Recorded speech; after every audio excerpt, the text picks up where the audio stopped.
Nunca imaginé que una simple aplicación del celular iba a derrumbar 16 años de matrimonio en cuestión de minutos. No fue una llamada sospechosa, no fue un mensaje encontrado por accidente, no fue el olor a un perfume extraño en la ropa. Fue una pantalla pequeña con datos fríos, fechas, direcciones y horarios, que me contó con una precisión brutal todo lo que mi esposa nunca tuvo el valor de decirme. Lo que están por escuchar es una narrativa inspirada en experiencias reales, compartidas en foros y comunidades en línea, adaptada con fines de entretenimiento. Los nombres y detalles han sido modificados. Todo comenzó. Si acaso puede decirse que algo así comienza en un momento concreto, un martes por la noche de noviembre. Yo llegué a casa después de una jornada larga en la oficina, en Guadalajara, zona de las Águilas. Me quité el saco, lo colgué en la silla del comedor como siempre, y fui a la cocina a calentarme algo de cenar. Mi esposa no estaba. Me había mandado un mensaje a las 6 de la tarde diciéndome que saldría a cenar con unas compañeras del trabajo, que no me esperara despierto, que llegaría antes de las 11. Perfectly normal. Así pasaba de vez en cuando. Ella trabajaba en una empresa de recursos humanos, tenía colegas, salidas de equipo, cenas ocasionales. Yo no era de los que preguntaban demasiado, nunca lo fui. Supongo que eso fue parte del problema. Me serví un plato de frijoles con tortillas recalentadas, prendí la televisión y me quedé dormido en el sillón. Cuando me desperté eran casi las 12. Ella ya estaba en la cama. No la escuché llegar. Al día siguiente todo fue normal. Café de olla por la mañana, los dos leyendo noticias en el celular, ella saliendo antes que yo porque tenía una reunión temprano. Un martes cualquiera convertido en miércoles cualquiera. Así es como funciona la rutina. Te adormece. Pero esa noche de miércoles, mientras revisaba los gastos del mes en la aplicación del banco, noté algo. Había 3 cobros de Uber en los últimos 10 días que no reconocía. No eran míos. Los trayectos estaban vinculados a la cuenta compartida que teníamos desde hacía 2 años, cuando decidimos juntarla para ahorrar en la suscripción. Una comodidad práctica, dijimos entonces. Una pequeña decisión que sin que nadie lo planeara, se iba a convertir en la grieta por donde entraría toda la luz. Abrí la aplicación. Tenía acceso al historial completo. El primer viaje que llamó mi atención fue del jueves anterior, a las 2:40 de la tarde. Origen, las inmediaciones de su oficina en el corredor de López Mateos. Destino, un hotel en la colonia Chapalita. Un hotel de paso, no un restaurante, no un centro comercial, no la casa de alguna amiga. Un hotel. Me quedé mirando la pantalla durante un tiempo que no supe medir. Puede haber sido 1 minuto, o pueden haber sido 20. Las manos no me temblaron todavía. Eso vendría después. En ese momento, lo que sentí fue algo parecido al frío, como si alguien hubiera abierto una ventana en invierno y el aire se colara directo al pecho. Le di scroll hacia arriba. Más viajes. El martes de la semana anterior, de López Mateos, al mismo hotel, a las 2:17 de la tarde. El miércoles de hace 2 semanas, al mismo destino, a las 3:10. 3 veces en 10 días. La misma ruta, el mismo lugar. Y entonces recordé el martes de la cena con las compañeras. Abrí ese día en el historial. Viajé a las 7:30 de la noche, de su oficina a un restaurante en Providencia. Bien, eso cuadraba, pero a las 9:42 había otro viaje, del restaurante de Providencia al mismo hotel de Chapalita. El viaje de regreso a casa apareció hasta las 11:15, 1 hora y media en ese hotel, el mismo hotel de siempre. No era una coincidencia, no era un error, era una ruta establecida, repetida, con horarios que alguien había calculado para que yo nunca me diera cuenta. Esa noche no dormí. Me quedé en el sillón con el celular en la mano, revisando cada viaje de los últimos 3 meses. Construí una especie de mapa mental, un calendario invisible hecho de direcciones y horarios. La regularidad era aterradora. Cada semana 1 o 2 veces entre la 1 y las 4 de la tarde. A veces entre semana, a veces los sábados cuando yo pensaba que ella estaba en el gimnasio o haciendo mandados. El gimnasio. Me levanté, fui a la recámara, la miré dormir, la respiración tranquila, la postura relajada de alguien sin culpa o de alguien muy acostumbrado a cargar con ella. Si te está resonando esta historia, suscríbete a Casos de la Vida. Narrado y activa la campanita para no perderte ningún caso. Cuéntanos en los comentarios desde qué ciudad nos estás escuchando. Al día siguiente, actué con una calma que yo mismo no me explicaba. La despedí con un beso en la mejilla, como siempre, le dije que tuviera buen día. Esperé que el coche desapareciera al final de la calle y luego me senté a pensar con la claridad fría de alguien que ya sabe la verdad, pero todavía necesita entender el tamaño completo del daño. No quería confrontarla todavía, no sin saber más, porque una cosa es sospechar y otra cosa es tener todo en la mano. Yo no era de los que actúan por impulso. Soy contador de profesión, trabajo con números y con evidencias, y entendí desde esa primera noche que si iba a hacer algo, tenía que hacerlo bien. Llamé a un amigo, Sergio, con quien me conocía desde la universidad, alguien en quien confiaba absolutamente. No le conté todo, solo le pregunté si conocía a alguien que pudiera hacer una discreta investigación. Él me entendió sin que tuviera que explicar demasiado. Me pasó el contacto de un investigador privado, un hombre al que llamaré Don Armando, que trabajaba en casos de este tipo. Me reuní con Don Armando el mismo viernes por la tarde, en una cafetería en el centro histórico. Hombre de unos 60 años, discreto, con cara de haber visto demasiadas cosas. Le mostré el historial de Uber.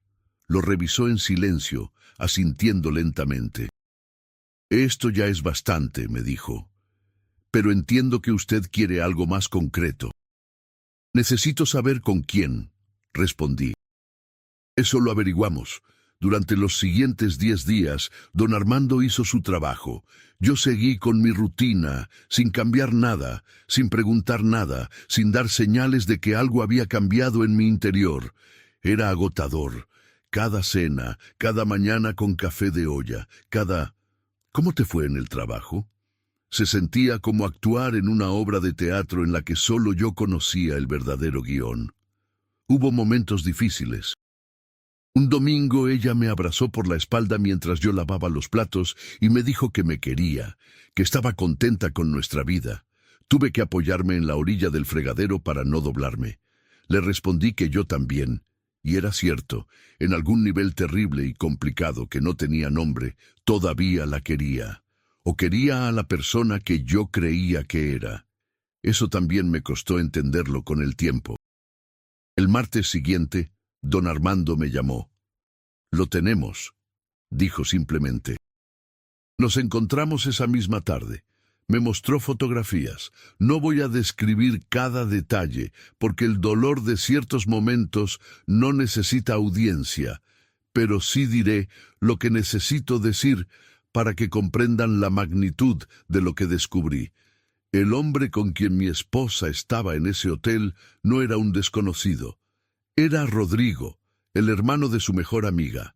Un hombre 10 años menor que ella, que yo había conocido en fiestas familiares, en bautizos, en reuniones de fin de año. Un hombre al que yo le había dado la mano docenas de veces. La traición tenía cara, tenía nombre, y llevaba, según lo que don Armando había podido reconstruir a partir de redes sociales y conversaciones con fuentes cercanas, al menos 1 año y 4 meses. 1 año y 4 meses. Mientras yo trabajaba, pagaba la hipoteca, planeaba unas vacaciones que nunca terminamos de concretar. Discutía con ella sobre si podar el jardín antes o después de las lluvias. Ella llevaba una vida paralela con alguien que conocíamos los dos. Esa noche, solo en la sala con un vaso de agua que no tomé la decisión más importante que había tomado en años. No iba a explotar. No iba a irrumpir en gritos, no iba a tirar cosas, no iba a humillarme con una escena. Iba a actuar con inteligencia, con dignidad, que es lo único que nadie puede quitarte cuando todo lo demás se derrumba. Llamé a un abogado al día siguiente, una mujer recomendada por Sergio, especialista en derecho familiar. Llevé el historial de Uber, las fotografías de don Armando, estados de cuenta conjuntos y un documento que yo mismo había elaborado con fechas, horas y registros de los últimos meses. La abogada lo revisó todo con atención profesional. «Tiene un caso sólido», me dijo. «Especialmente en lo que se refiere a los bienes en común. ¿Hay propiedades a nombre de los dos?» «La casa y un terreno en Zapopan», respondí. «Perfecto. Vamos a proceder». Le pedí a Sergio que me prestara su departamento durante el fin de semana en que pensaba hacer la confrontación. Quería un espacio neutro, sin las paredes de nuestra casa cargadas de 16 años de historia. Pero antes de eso, hice algo que, si soy honesto, me costó mucho más de lo que esperaba. Llamé a su mamá. No para acusarla, no para humillar a su hija. La llamé porque doña Teresa era una mujer que me había querido como a un hijo desde el principio y merecía saber, antes que nadie, lo que estaba a punto de suceder. Me escuchó en silencio. Al final, con la voz quebrada, me dijo: «Perdóname, hijo, yo no sabía nada». Le creí. El viernes por la noche le pedí a mi esposa que se sentara conmigo. Le dije que necesitaba hablar de algo importante. Ella asintió con esa tranquilidad que ahora me resultaba dolorosamente familiar. Se sentó frente a mí en la mesa del comedor, con las manos sobre el mantel. Le puse el celular enfrente, el historial de Uber abierto en la pantalla. «¿Me quieres explicar estos viajes?», le pregunté. Ella lo miró. Vi algo cambiar en su cara, algo muy rápido, como una sombra que cruza. Luego levantó los ojos y dijo: «¿De qué estás hablando?» «Del hotel en Chapalita, Valeria. Del mismo hotel al que fuiste 15 veces en los últimos 3 meses. Del martes que dijiste que cenabas con tus compañeras y el historial muestra que estuviste 1 hora y media en ese hotel antes de llegar a casa». Silencio. «Son viajes de trabajo», dijo finalmente. «A veces tenemos reuniones fuera de la oficina». «¿En un hotel de paso?» «No es lo que parece».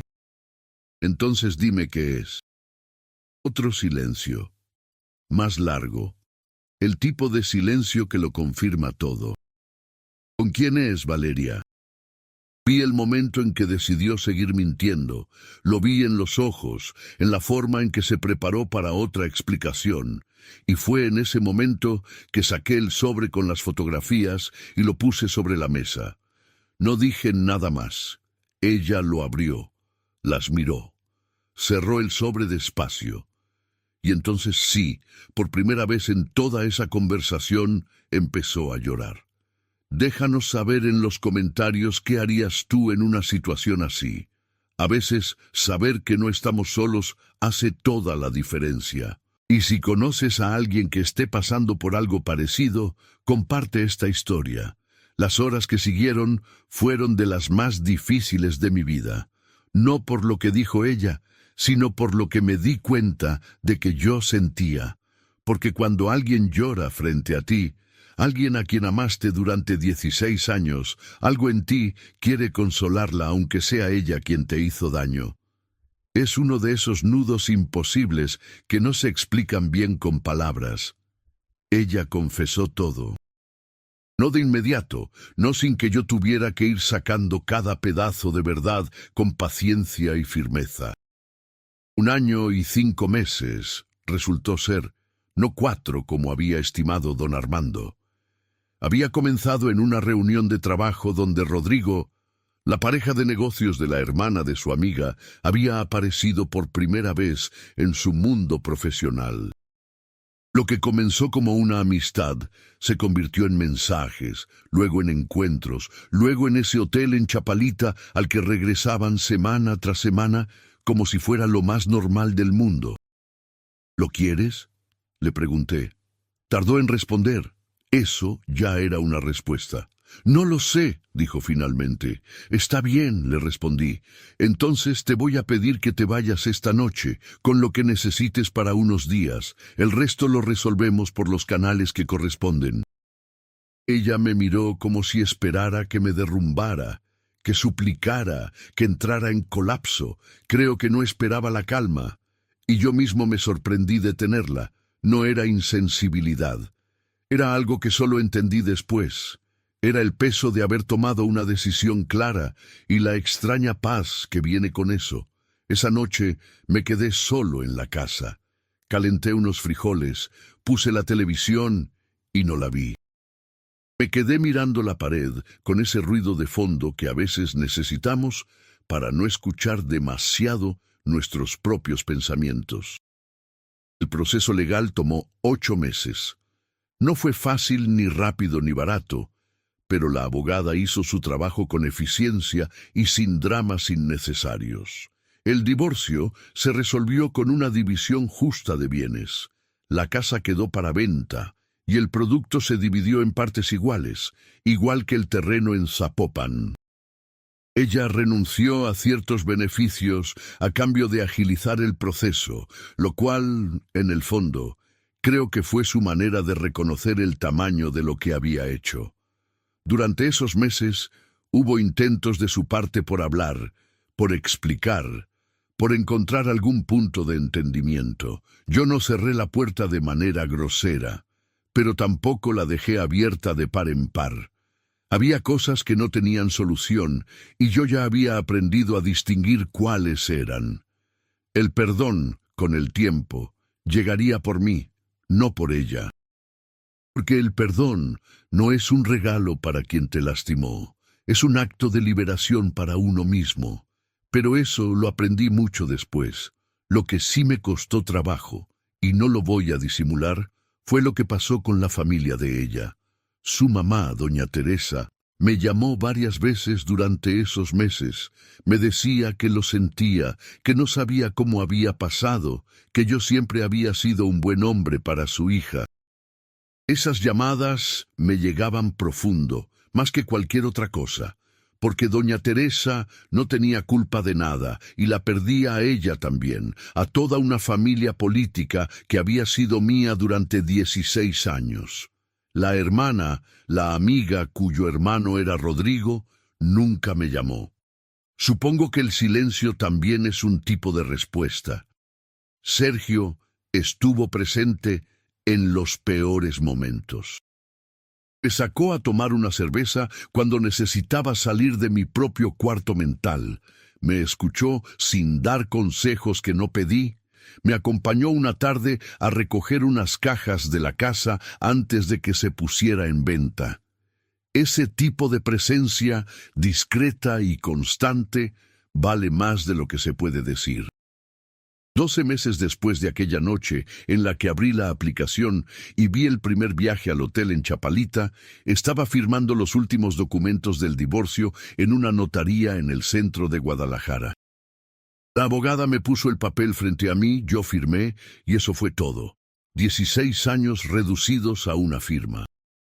Salí a la calle y caminé sin rumbo fijo durante un rato. Era una tarde de noviembre, casi exactamente un año después. El aire tenía ese olor seco que tiene Guadalajara cuando se acerca el frío. Entré a una taquería de barrio, me pedí 3 tacos de birria y un agua de Jamaica, y me senté solo en una mesa junto a la ventana. No sentí alegría, no sentí tristeza. Sentí más que nada la textura de un comienzo, como cuando termina una lluvia muy larga y el suelo todavía está mojado, pero ya no está cayendo agua. Unos meses después, por casualidad, o por lo que en México llamamos lo que es justo, me enteré a través de Sergio, que tiene mucho contacto, que las cosas entre Valeria y Rodrigo no habían durado. Las relaciones que comienzan con una traición cargan ese peso desde el inicio, y tarde o temprano ese peso se vuelve insoportable. No sentí satisfacción al saberlo, solo una especie de confirmación tranquila de algo que ya sabía, que lo que se construye sobre mentiras no tiene cimientos. Yo, por mi parte, empecé a reconstruir, primero muy despacio, con pasos pequeños. Retomé el contacto con amigos que había descuidado durante el matrimonio. Volví a hacer ejercicio con regularidad. Empecé a tomar clases de fotografía que siempre había querido tomar y nunca había encontrado el momento. El departamento que renté en la colonia americana, solo, sin una sola cosa en común con la casa que habíamos compartido, se fue convirtiendo en un espacio que era genuinamente mío. No fue de un día para otro. Hay noches en que la quietud es muy grande y uno no sabe bien qué hacer con ella. Hay domingos que cuestan más que otros. Hay momentos todavía en que el recuerdo de algo bueno que vivimos juntos aparece sin avisar y te pega con una fuerza que no esperabas. Eso también es parte de esto.